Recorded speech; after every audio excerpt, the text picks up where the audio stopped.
This is Dr. Pulsifer, and we're going to talk about an outline for writing sequence of play rules. And always keep in mind the idea is that you address these things in the order that players would have to figure them out if they were actually playing the game. So you should start with a brief description of what the game is. Call it welcome or introduction or whatever you want. And it should include how many players and about how long it takes and what the player is trying to do very briefly. In other words, it's an initial orientation so that players will then understand better what comes later rather than just hitting one rule after another and not seeing how it all fits together. So you're trying to get people to understand how it fits together. In the next section, you describe the components, what the player finds in the box. Every individual thing. This is the board, and this is what the board represents if there's a board. These are the cards, and this is what the cards represent. These are the different kinds of cards, and so forth.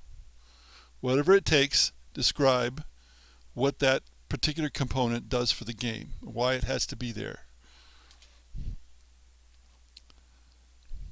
Then you get to the details of the rules, and the first one is to briefly tell players how they win or how they succeed, keeping in mind that not all games have win conditions, for example, role-playing games. So the player will have fixed in his mind, this is what I'm trying to do. It's just brief. You'll say at the very end the details of how to win, but they'll have in their mind what it is that they're trying to do, what they're trying to accomplish, and that'll help them understand the rules better. Then obviously the next part is setting up the game. How do you do it? Then how the game starts. Some games start differently from the normal sequence of play. And then you have the sequence of play in each turn or round or whatever it is. And that'll be the framework for a lot of the rest of the rules, because each step in the sequence of play is going to have to be described in detail in the rules before you go to the next step. So what would be one of the sections that you might find, one of the phases in the sequence of play?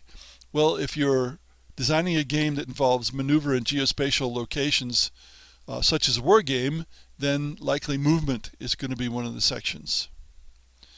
And then within movement, whatever that may cause, whatever conditions may be involved, what's allowed, what's not allowed, has to be described within movement. And then if you're still working in a war game, you're probably going to have something about combat or conflict resolution. If the game has an economy, in other words, some way to manufacture things or make new units, or it has an order of battle or something where new pieces come into the game, then put that wherever it fits in the sequence. Scoring is going to fit in here somewhere too if the scoring is, for example, at the end of the player's turn, as is often the case. So include each possibility or category in the order that the players might encounter it, describe it thoroughly, all the possibilities, and then go on to the next category. You'll end with how the game ends and how to win. And then you'll have the credits, who designed the game, who playtested it, and so forth.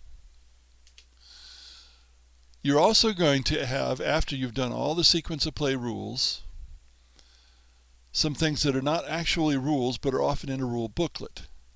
Examples, for example. Now you may scatter examples throughout the rules, and that's a good idea, but you may have longer examples at the end.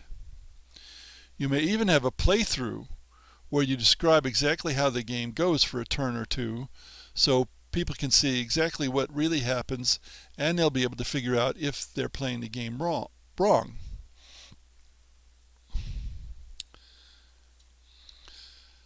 And that's it until you get a chance to playtest the game and the rules, and you'll find out there's a lot of things you need to change. And as you go along, you'll edit the rules frequently.